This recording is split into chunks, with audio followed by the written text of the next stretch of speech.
কিন্তু তাহলে তো আপনার মানে আপনার মনের অবস্থাটা খুবই খারাপ।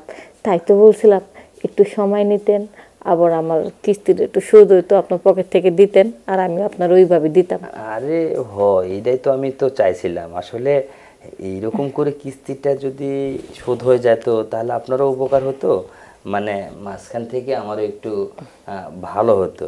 তো যাই হোক, যদিও এই অফারটা দেওয়া হয়েছে না, আমি একটু চিন্তা ভাবনা করে দেখি কি করা যায় নাকি। আচ্ছা ঠিক আছে, তবে অন্তত আজকে আর কিছু বললেন না সবার সামনে। আরে না, আজকে বলবো না। একটা কাজ করি, কি?